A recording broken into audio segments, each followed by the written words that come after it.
జ్ఞాన యజ్ఞము. మరి ఈ యజ్ఞం చేస్తున్నటువంటి వాళ్ళమైనటువంటి మనకు ఎంత ధైర్యం ఉండాలి. ఒక్కొక్కరు 1,26,000 మందిగా ఉద్భవించి మీరు ప్రపంచానికి శాసకులు కావాలి.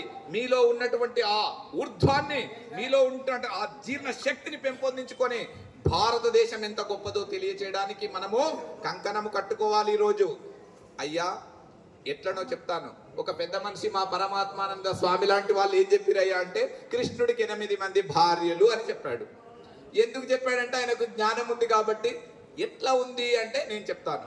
భూమి రాపో నలో వాయు ఖమ్మనో బుద్ధిరేవచ అహంకారయితి యమ్మే భిన్నా ప్రకృతిరష్టధా అపరేయమితస్తన్యాం ప్రకృతిం విద్ధి మే పరాం జీవభూతాం మహాబాహో యేదంధార్యతే జగత్. పంచభూతములు భూమి, జలము, అగ్ని, వాయువు, ఆకాశము, మనసు, బుద్ధి, అహంకారము, ఇవి 8 జడములు. ఓకేనా? దీనికి అధిష్టానమైన నేను చైతన్యమును అని భగవంతుడు చెప్తే, ఈ 8ంటిని పట్టుకొని నేను విశ్వాన్ని నడిపిస్తున్నానని భగవంతుడు చెప్తే, తెలిసిన మహాత్ములు అరే భరించేవాడు భర్త కాబట్టి, ఈ 8ని పోషించేవాడు భర్త కాబట్టి, అరే కృష్ణుడికి 8 మంది భార్యలని చెప్తే, దీన్ని పట్టుకొని ఆయనకు 8 మంది భార్యలు మీ స్వాములే చెప్తారు కదా అంటారు. ఇగో ఈ శ్లోకాల్లో ఉంది. మీరు అధ్యయనం చేయాలి, అధ్యాపనము కూడా చేయాలి, దానిని అవబోధన చేసుకోవాలి, యోగము చేయాలి. మీరందరూ కూడా యోగులు కావాలి. ప్రపంచంలో అందరికంటే గొప్పవాడు ఎవరు? యోగేనా? ఎస్. ప్రపంచంలో మనం అనుకుంటున్నాము ట్రంప్ గొప్పవాడు, ఆయన గొప్పవాడు, ఆ దేశం గొప్పది, ఈ దేశం గొప్పది. నో, భగవంతుడు చెప్తాడు యోగి గొప్పవాడు. ఎట్లా గొప్పవాడు యోగి? తపస్విభ్యోధికో యోగి జ్ఞానిభ్యోపి మతోధికః కర్మిభ్యశ్చాధికో యోగి తస్మాత్ యోగి భవార్జున. హే వీరులారా, భారతీయ సనాతన ధర్మ పరివర్తనను తెచ్చే ధీరులారా, మీరందరూ యోగులు కావాలి. యోగికి అందరికంటే గొప్పవాడు విశ్వంలో యోగి. మరి యోగము చేయగలిగే సామర్థ్యం మీకుందా లేదా? వేదేషు యజ్ఞేషు తపస్సు చైవ దానేషు యత్ పుణ్య ఫలం ప్రదిష్టం అత్యేతి తత్సర్వమిదం విదిత్వా యోగి పరం స్థానముపైతి చాద్యం. ఈ ప్రపంచంలో అందరికంటే గొప్పవాడు యోగి. ఆ యోగము ఎలా చేయాలనో తెలుసుకోవాలి. ఆ యోగము చేయగలిగే సామర్థ్యం మీకుంటే ఈ ప్రపంచంలో మనమందరము కూడా ప్రపంచానికే ఒక ఆదర్శమూర్తులుగా జీవిస్తాము. మరొక్కసారి విశ్వ శాసనాన్ని మనము రక్షించగలిగే సామర్థ్యం కలిగిన వారిం అవుతాము. ప్రపంచంలో మనము చేస్తున్నవన్నీ కూడాను మతపరమైనవి. ఒకటి విశ్వ శాసనము పని చేస్తుంది, బాగా గుర్తుపెట్టుకోవాలి. విశ్వేశ్వరుడు శాసనము నడుస్తుంది, అది ఈశ్వర శాసనం. అది కాబట్టి మనమందరము విశ్వ శాసనానికి నిబద్ధులమై జీవించాలి. కానీ మనము ప్రాపంచిక కర్మలకు లంపటులమై అంటించుకొని తిరుగుతున్నాము. ఎప్పుడైనా సరే నేను మళ్ళీ చెప్తున్నాను, ఏ మనిషి కూడా కర్మ చేయకుండా ఉండలేడు. ఏ ప్రాణి కూడా ఉండలేదు ప్రపంచంలో. ఏ ప్రాణి కూడా. చీమకు కూడా తెలివి ఉంది, తెలుసా మీకు? నిన్న మొన్న ఒక చీమ పోతున్నది. మా పరమాత్మానంద స్వామి లాంటి వాళ్ళు తీసుకొని చీమా నీకు మాట్లాడే శక్తిని ఇస్తాను, జర మాట్లాడు అని అన్నాడు. ఎవరు? జర గట్టిగా చెప్పురు. స్వామి నీకు తెలియదా స్వామి, మేము చీమలమైనప్పటికీ కూడా మాకు కూడా పెళ్ళిళ్ళున్నాయి, పిల్లలున్నారు, రేపు పొద్దుగాల మా చెల్లెలు పెళ్లి కూడా ఉంది, కాకపోతే జర బరాత అనేది లేదు, డప్పు కొట్టేటోళ్ళు మా దాంట్లో తక్కువ ఉన్నారు అని చీమ చెప్తుంది. ఎవరికి? ఏ స్వామికి? అరే రే రే రే, నువ్వు ఇంత చిన్న చీమవు కదా, నీకు బ్రతుకు మీద ఇంత తీపా? మేమైతే మనుషులం, ఇగో 80 కిలోలు 100 కిలోలు ఉన్నాం మేము, మాకంటే తీపి ఉంటుంది, నీకెందుకంటే? అయ్యా అన్ని మీకే ఉన్నాయో, మాకు సంతానం ఉన్నది, మీకు సంతానం ఉన్నది, మీకు ఆకలి ఉన్నది, దప్పికలు ఉన్నాయి, మాకు ఉన్నవయ్యా. చీమ చెప్తుంది ఉన్నాయా లేవా చీమకు ఆకలి దప్పికలు? అందుకోసము భారతీయ వీరుడు మాత్రమే, భారతీయ ధర్మ రక్షకుడు మాత్రమే ఈ సూత్రాన్ని కనుగోగలడు. ఆ స్వామి ఏం చేసిండు, ఇంకా అరే రే రే ఈ చీమకు చాలా తెలివి ఉంది కదా అని ఇక సరే అని ఆ చీమను వదిలిపెట్టిండు. ఎందుకంటే మహాత్ములకు ఆ శక్తి ఉంటుంది, మాట్లాడించగలిగే సామర్థ్యం ఉంటుంది మన గురువులకు. అందుకోసము మన గురువులను తక్కువ చేయకూడదు. మన భారతీయ ఋషులు వాళ్ళు కాబట్టి భారతీయ సనాతన ధర్మానికి వారు పట్టుకొమ్మలు. వారు చాలా గొప్ప వ్యక్తులు. ఆ శక్తులను రక్షించుకోగలిగితేనే మనము ఈరోజు ఈ భూమి మీద తిరగగలము. వాళ్ళు చేసే తపస్సు సామాన్యమైనది కాదు, అసామాన్యమైన శక్తి సామర్థ్యంతో రోజు ఉదయాన్నే లేచి వాళ్ళు ఎంత దైవ ప్రార్థన చేస్తే ఈ సస్యములు పండి మనము తిని ఇలా తిరగగలుగుతున్నాము. అందుకోసము ధనవంతులు గొప్పవారు కాదు, ప్రపంచంలో సాధువులు గొప్పవారు. సాధువులందరికీ ఒక్కసారి చప్పట్లు కొట్టాలి. నిద్ర వస్తుందా ఎవరికన్నా? వస్తలేదా? అరే జర పడుకోండి, ఆవలించండి అని. అరే సభలకు పోతే మా పెద్ద మనుషులు చెప్తుంటారు మంచిగా, వినాలి వినాలి వినాలి, బాగా కనాలి. ఎవడు వింటాడో వాడి శ్రవణము పని చేస్తుంది, వాడు అనడం నేర్చుకుంటాడు. మూకం కరోతి వాచాలం పంగున్ లంఘయతే గిరిం యత్కృపాతమహం వందే పరమానంద మాధవం. గురువుల మాటలు వింటే మూగవాడు మాట్లాడడం ప్రారంభిస్తాడు. కాళ్ళు లేనివాడు కొండలను దాటి అవతలికి పరిగెడతాడు. అలాంటి గురు పరంపర మనకున్నది, అలాంటి గురువులు మనకున్నారు, అలాంటి విశ్వగురువులు మనకున్నారు. కాబట్టి మన ఆశ్రమ పీఠాధిపతులకు, గురువులకు, సాధువులకు మరొక్కసారి గట్టిగా చప్పట్లు కొట్టాలి. నహి దేహభృతా శక్యం త్యక్తుం కర్మాణ్యశేషతః యస్తు కర్మఫలత్యాగి సత్యాగీత్యభిధీయతే. ఏ మానవుడు కానీ ఏ ప్రాణి కానీ పుట్టిందంటే అది కర్మ చెయ్యకుండా ఉండదు. తినడమో తాగడమో పడుకోవడమో ఏదో ఒక కర్మ చేస్తుంది. ఏ కర్మ చేసినా కర్మ ఫలం వచ్చి వాడికి పట్టుకుంటుంది. ఆ కర్మ ఫలాన్ని త్యాగము చేయగలిగే సామర్థ్యము ఒక భారతీయ ఆధ్యాత్మిక వీరులకు మాత్రమే ఉంటుంది. ఎలా ఆ కర్మఫల త్యాగాన్ని ప్రతినిత్యము శుద్ధము చేసుకోవాలనో అది నేర్పిస్తుంది మన భారతీయ సనాతన ధర్మము. ఆ ధర్మాన్ని విస్మరిస్తే ప్రమాదము.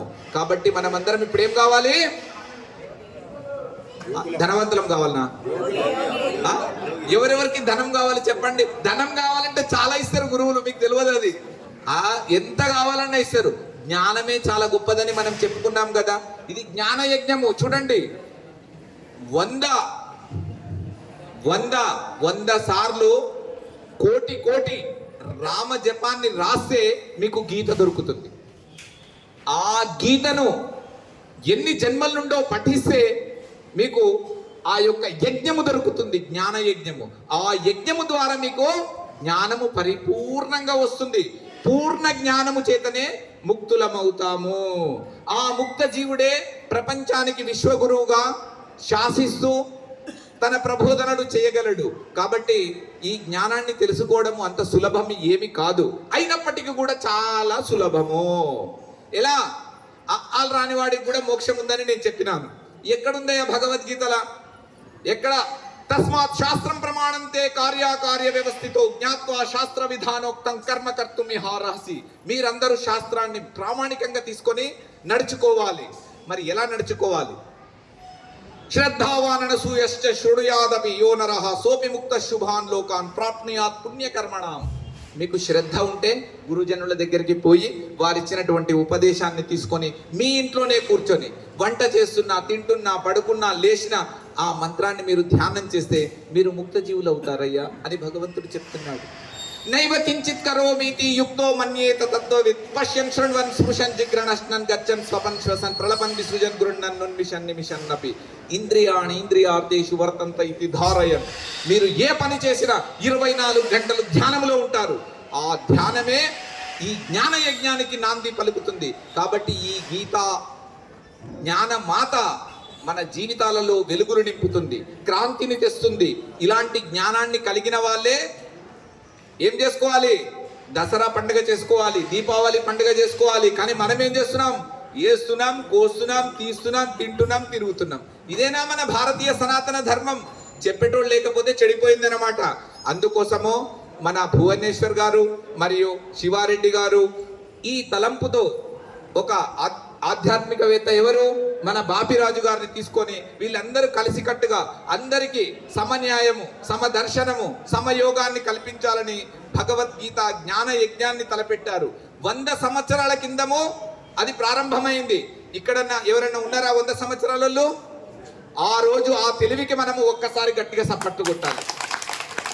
ఆ ఆయన ఒక విత్తనం నాటిండు, పునాది వేసిండు. ఆ రాయి ఈ రోజు 100 సంవత్సరాలు అయింది. అది భారతీయ సనాతన ధర్మవీరుల యొక్క భవిష్యత్తు చూపు, ముందు చూపు. ఆ రోజు వాళ్ళు చేయకుంటే ఈ రోజు మనం చేసేవాళ్ళం కాదు. కాబట్టి ప్రతి వ్యక్తి ఒక మహాశక్తి. అందుకోసం ఒక్క అడుగు మనం వేస్తే 100 అడుగులు భగవంతుడు మన చేత ఏపిస్తాడు. కాబట్టి అలాంటి భగవంతుడిని 100% నమ్మాలి, అనన్యమైన భక్తితో నమ్మాలి. మనము అన్ని చింతనలతో ఉంటాము. చింత చెట్టుకు ఎన్ని ఆకులు ఉంటాయో చెప్పగలరా ఎవరైనా? అంతకంటే 100 రెట్ల ఆలోచనలు మనిషికి ఉంటాయి. తెలుసా మీకు? ఈడనే ఉన్నారా మీరు? ఉన్నారా? ఇంటికాడ ఏమన్నా ఆలోచిస్తున్నారా? కాబట్టి మీరు అందరు ఇక్కడనే ఉండాలి. ఒక చింత చెట్టుకి ఎన్ని ఆకులు ఉంటాయో 100 చింత చెట్లకు కలిపి ఎన్ని ఆకులు అయితాయో అన్ని ఆలోచనలు మనిషి బుర్రలో తిరుగుతుంటాయి. ప్రతి నిత్యము మనిషి బుర్రకథ వింటున్నాడు. బుర్రకథ ఎవడి బుర్ర వాడిదే, ఎవడి బుర్రకథ వాడింటున్నాడు. లేకపోతే మంచిగా బుర్రకథలు వింటున్నాడు. ఏం తిందాం, ఏం తాగుతామని. హరికథలను ఎవడు వినాలి? హరికథను ఎవడు వినాలి? శివనామ స్మరణ ఎవరు చెయ్యాలి? ఆ భాగ్య విధాత యొక్క విశ్వేశ్వరుడి యొక్క నామస్మరణ ఎవరు చేయాలి? అందుకోసమే ఆ కృష్ణుడు అర్జునుడికి చెప్పాడు, కచ్చిదే తచ్ఛృతం పార్థ త్వయైకాగ్రేణ చేతసా కచ్చిదజ్ఞాన సమ్మోహ ప్రణష్టస్తే ధనంజయ. అయ్యా, నేను చెప్పాలన్నదంతా చెప్పినాను. అర్ధగంట కూడా సమయం అవుతుంది కాబట్టి నేను కూడా సమయాన్ని దృష్టిలో పెట్టుకొని నడుచుకోవాలి. గురు పరంపర అని చెప్పినాము, క్రమశిక్షణ అని. మనం అందరం ఒక క్రమశిక్షణలో ఉన్నాం. సమయ పాలన చాలా వెరీ ఇంపార్టెంట్. ఒక్క క్షణం పోయిందంటే మరుక్షణం మనకుండదు. కాబట్టి చక్కగా విన్నారా నాయన అని అడిగితే వెంటనే ఆయన ఏం చెప్పిండు? నష్టో మోహ స్మృతిర్లబ్ధ త్వత్ప్రసాదాన్మయాచ్యుత స్థితోస్మి గత సందేహ కరిష్యే వచనం తవ. నీవు ఎలా నాకు మార్గనిర్దేశనాన్ని చేశావు, ఎలా ఉపదేశాన్ని చేశావు, ఆ ఓంకారాన్ని గురించి ఎలా చెప్పినావో దాన్ని నేను చక్కగా ఆచరిస్తాను. ఆ ప్రకాశంలో నేను ఉంటాను. ఆ ప్రభావితమైన శక్తి సామర్థ్యంతో విశ్వానికి ఒక విశ్వగురువు తత్వాన్ని చెబుతాను అని చక్కగా దీక్ష పూని అర్జునుడు కూడా ఆ కృష్ణుడంతటి వాడు కావడానికి ప్రయత్నం చేశాడు. అలా మీ అందరిలో కూడా ఉన్న భగవంతుడు ఈశ్వర ఇప్పుడు ఎడుగుస్తున్నాం మనం. ఈశ్వరుడి ఆలయం శ్రీశైలం. ఈశ్వరుడు ఎక్కడున్నాడు? శ్రీశైలంలో ఉన్నాడు. ఈశ్వర సర్వభూతానాం హృద్దేశేర్జున తిష్టతి భ్రామయన్ సర్వభూతాని యంత్రారూఢాని మాయయ. మీరు త్రిగుణముల చేత నడుస్తున్నారు. సమయమేమో తక్కువ ఉంటుంది, అనంతమైన జ్ఞానము చెప్పాలి. కాబట్టి నన్ను ఏమనుకోవద్దు. నేను మరొక్కసారి చెప్తున్నాను, ఈ త్రిగుణములు మనని బంధిస్తున్నాయి. మీరు గుణాతీత స్థితికి పోవాలంటే యోగము చేయాలి, ధ్యానము చేయాలి. సూర్యుడు ఉదయించక ముందే మనం అందరము లేవాలి. మార్గనిర్దేశనము చేసిన ప్రకారంగా పెద్దలను గౌరవించాలి, గురువులను గౌరవించాలి, తల్లిదండ్రులను గౌరవించాలి, అత్త మామలను గౌరవించాలి, కుటుంబ వ్యవస్థను కాపాడాలి, అక్క చెల్లెళ్లను చాలా జాగ్రత్తగా చూసుకోవాలి. కుటుంబాన్ని చూసుకుంటూనే తనను తాను నడిపించుకుంటూనే ఈ ఆధ్యాత్మిక జ్ఞానాన్ని కూడా అనుసరించాలి. కృష్ణుడు ఒక గృహస్థుడు, రాముడు ఒక గృహస్థుడు, మహనీయులందరూ గృహస్థులు. కాబట్టి అలాంటి గృహస్థ తత్వాన్ని కూడా ఉదయం గురువు గారు చాలా చక్కగా చెప్పారు. గృహస్థుల నుండే మహాత్ములు వస్తున్నారయ్యా బాబు అని. మనమందరం అక్కడి నుండి వచ్చామని. అది వాస్తవం. కాబట్టి మనలో ఒక అత్యుత్తమమైనటువంటి జ్ఞాన అగ్నిని రగిలించుకోవాలి. ఆ జ్ఞానం అనే అగ్ని మన కర్మ ఫలాలని దగ్ధము చేస్తుంది. అలాంటి మీకు తెలుసు కదా, 1 కోటి లారీల పత్తిని తీసుకొచ్చి ఒక దగ్గర పెట్టి ఒక్క అగ్గిపుల్ల గీరితే కాలిపోతుందా లేదా? అట్లా భగవంతుడు ఒక్క జ్ఞానం అనేటటువంటి ఉపదేశాన్ని మీకు చేస్తే మీలో ఉన్న అజ్ఞానం అంతా తొలగిపోతుంది. తేషాం సతత యుక్తానాం భజతాం ప్రీతిపూర్వకం దదామి బుద్ధి యోగం తం ఏన మాముపయాంతితే తేషామేవానుకంపార్థమహం అజ్ఞానజంత మహానాశయామ్యాత్మ భావస్తు జ్ఞానదీపేన భాస్వత. జ్ఞాన జ్యోతిని వెలిగించే గురువులు మనకున్నారు. మన దేశము జ్ఞాన జ్యోతిని ప్రజ్వరింపజేస్తుంది. భారతదేశము దీనికి మూల కారణము. ఇక్కడ వేదములు, ఉపనిషత్తులు, దర్శనాలు, భారత భాగవత రామాయణాలకు మనము వారసులం. కాబట్టి వీటిని అధ్యయనం చేయాలి, గురుజనులను పూజించాలి, గురువులు చెప్పిన మాటను తూచా తప్పకుండా ఆచరిస్తే వాడికి సద్గతి కలుగుతుంది, పుణ్యాలు కలుగుతాయి. మనము ఈశ్వర క్షేత్రంలో ఉండి శ్రీశైల మల్లన్న సాక్షిగా మనము ఈ జ్ఞానాన్ని చెప్పుకుంటున్నాము కాబట్టి అన్నిటికంటే గొప్పది భారతదేశము, అందరికంటే గొప్పవాడు భారతీయుడు. భాషించి రమించి తరించే తత్వము కలిగినటువంటి శక్తి ఒక్క భారతీయుడికి ఉన్నది. కాబట్టి ఇలాంటి భారతదేశంలో పుట్టిన మనమందరము చాలా ధన్యజీవులము, పుణ్యజీవులము. కాబట్టి ఈ అవకాశాన్ని నాకు కల్పించినటువంటి గురువులకు, పెద్దలకు, విన్నటువంటి వారందరికీ శుభాభినందనలు తెలియజేస్తూ నా వాణికి విరామం ఇస్తున్నాను. కృష్ణం వందే, కృష్ణం వందే, కృష్ణం వందే. భారత్ మాతా కీ, భారత్ మాతా కీ, భారత్ మాతా కీ జై హింద్. ఓం తత్సత్. ఇంతవరకు గౌరవనీయులైనటువంటి శ్రీ శ్రీనివాసులు గారు చక్కటి సందేశాన్ని అందరికి అర్థమైనటువంటి పద్ధతిలో భగవద్గీత ప్రమాణంగానే చక్కటి సందేశాన్ని అందించారు. మనం ఆ భగవద్గీతలో ఉన్నట్లుగా ఆచరించినట్లయితే బ్రహ్మదేవుడు రాసినటువంటి గీతలు కూడా చెరిగిపోతాయి. భగవద్గీతలో ఉన్నట్లుగానే మనం ఆచరిస్తే బ్రహ్మదేవుడు మన లలాటంలో రాసినటువంటి గీతలు కూడా మారిపోతాయి అన్నమాట. అటువంటిది భగవద్గీత. ఆ భగవద్గీత అంతా కూడా సమన్వయం చేసి చెప్పారు. మనం ఏ పని చేసినా సరే శాస్త్ర ప్రమాణంగా ఉండాలి. మనకేదో నచ్చిందని చేయకూడదు, చేస్తే అది ప్రమాదాన్ని కలిగిస్తుంది. అందుకనే భగవంతుడు భగవద్గీతలో కూడా తస్మాత్ శాస్త్రం ప్రమాణం కార్యాకార్య వ్యవస్థితం అంటే ఈ పని చెయ్యాలి, ఈ పని చెయ్యకూడదు అనే దానికి ఏది ప్రమాణం అయ్యి అంటే శాస్త్రమే ప్రమాణం. అంతేగాని మన ప్రమాణం అయితే అది సరి అయిన పద్ధతిగా ఉండదు. ఎట్లా అంటే ఇప్పుడు ఒక దొంగ ఆయన ఉన్నాడండి, ఒక ఇంట్లో దొంగతనం చేశాడు, ఆయన పట్టుకున్నారు. పట్టుకున్న తర్వాత నేను దొంగతనం చేయడం తప్పు, నీకు శిక్ష వేయాలంటే ఎందుకు అని అడిగినాడు. అడిగితే వాడు ఏం చెప్తున్నాడంటే నాకు శిక్ష వేయవలసిన అవసరం లేదు. ఎందుకయ్యా అంటే ఆయనకి ఇప్పుడు తినడానికి ఉండడానికి ఉన్నది, ఇప్పుడు కొరకు దాచుకున్నాడు డబ్బు, నాకు ఇప్పుడు తినడానికి ఉండడానికి లేదయ్యా, అందుకని డబ్బు తీసుకుంటే తప్పేమున్నది అంటే వాడికి ఏం సమాధానం చెప్తాము?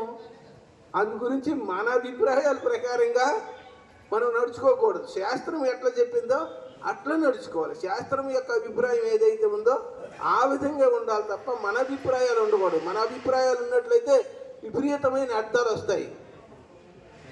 ఎట్లా విపరీతమైన అర్థాలు చెప్తే మీలాగే ఇద్దరు గృహస్థులు ఉన్నారు, భార్యాభర్తలు. ఒక ఆయన రోజు రామాలయంలో ఉపన్యాసం చెప్తున్నారు, పంతులు గారు విన్నాడు. విని ఒక రోజు ఏమొచ్చిందంటే దశరథుడికి ముగ్గురు